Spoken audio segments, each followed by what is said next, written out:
සුබ දවසක්. මේ ඔයගොල්ලෝ දකින්නේ ඔලිව් කන්ද. ජෙරුසලමෙහි ඔලිව් කන්ද. මේක විශේෂත්වයක් තියෙනවා. අපි දැන් යනවා වෙස්ටර්න් වෝල් එක ළඟට. ඔලිව් කන්ද ළඟ තමයි වෙස්ටර්න් වෝල් එක තියෙන්නේ. නමුත් මෙහි විශේෂත්වයක් තියෙනවා. මෙතන තියෙන්නේ දේශ සීමාවක්. මේ දේවස්ථානය ඔබට පේන මේ දේවස්ථානය මුස්ලිම් දේවස්ථානය. මැද කොටස තමයි ඉස්රායෙල් ජනතාවට අයිතිලා තියෙන්නේ. නමුත් මේ දේවස්ථානයෙන් අතුරු කොටසක් මායිම් වෙලා තියෙනවා පලස්තීනයට. අපි වෙස්ටර්න් වෝල් එක ළඟට යන්න තමයි යන්නේ. මේ ගමන යන විදිහ යන පාර මං කන්දක් උඩ ඉඳන් තමයි ඉන්නේ. අපි බලමු අපිට කොහොමද යන්න තියෙන්නේ කියලා.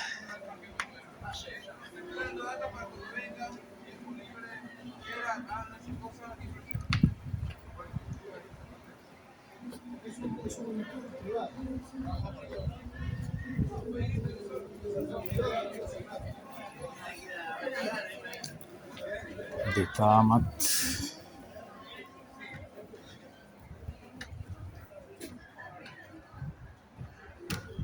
කලබලකාරී දවසක් වගේ මට පේන විදියට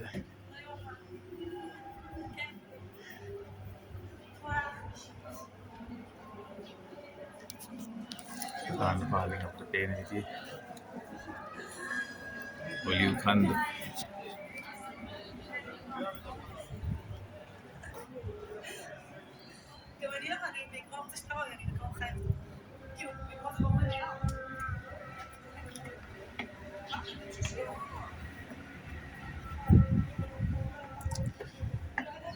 මට අවශ්‍යයි බලන්ට පැහැදිලිව ස්ථානයට යන්න පුළුවන් තැනක් හොයාගන්න. මොකද පල්ලෙහාට යන්න අමාරුයි මේ වෙලාවේ. ඒගොල්ලන්ගේ ආගමික අතිවරවන් සිදු කරන නිසා.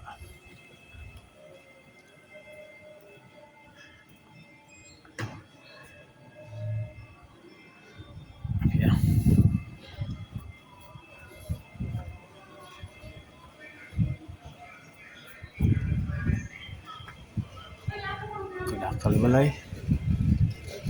යන්න තියෙන තැනක් එක තැනක් තියෙනවා.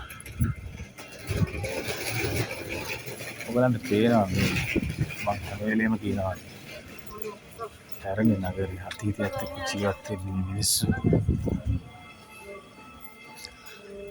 තාමත් වැදගත් ස්ථානයට යන්නේ අපි ඉස්රායෙල් ජනතාවගේ.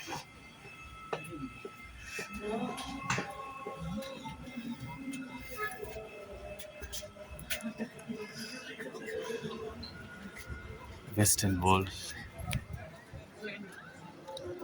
ස්ථානයට අපි යමු.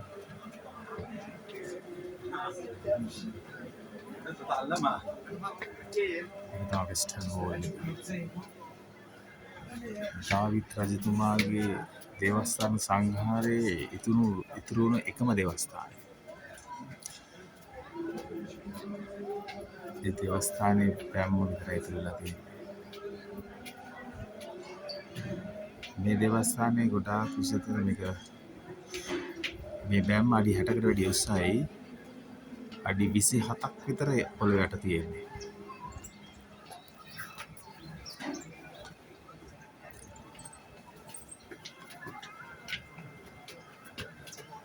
අපිට ඈතින් පේන්නේ Mountain of Temple. එතනට අපි යනවා. ඒක අයිති වෙන්නේ පලස්තීනයට. ඔයාලට තේරෙන්නේ නැති මුස්ලිම් ලාංඡනය මුස්ලිම් දේවස්ථානයක් තමයි තියෙන්නේ. නමුත් එම ස්ථානයේ තමයි තියෙන්නේ අබ්‍රහම් ඉසාක් පූජා කරන්න හදපු මණ්ඩපය. ඒක යට කරලා තමයි මේ පල්ලිය හදලා තියෙන්නේ. සොලමන් රජතුමාගේ කාලේ. අපි යන්නේ ඒකට.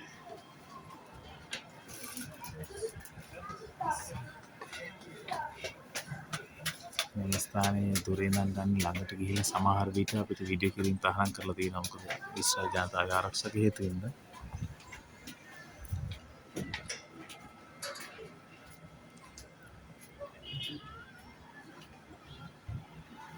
අපි ඊගා වීඩියෝ කියන් ඇතුළට කොහොම හරි මේක විශේෂත්වයක් තියෙනවා මේ මන්දිර වලින් හදපු ඉතුරු වෙච්ච එකම බැම්මයි.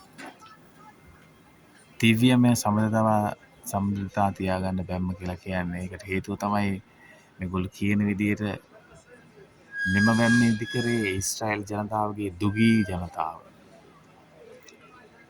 මේකෙත් තියෙන ගල් ටොන් 12ක් 16ක් අතර බරක් කියලා කියනවා ඒගොල්ලෝ මේකට තැම්පත් කරලා තියෙන ගල්. මේ හැම දෙයක්ම හදලා තියෙන්නේ දුප්පත් ජනතාව විසින්.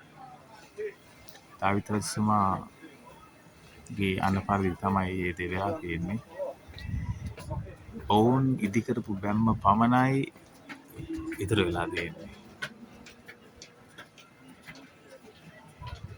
ඔවුන්ගේ දේවස්ථානයේ හදද්දී ඔවුන්ගේ උපරිම ශක්තිය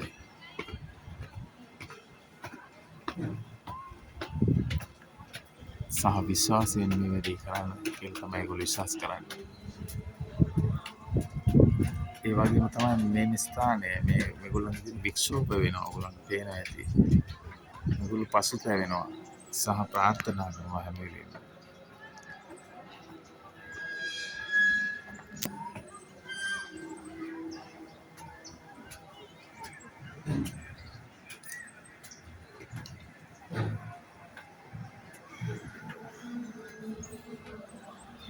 අපි යන් ඊගා වීඩියෝ එකට.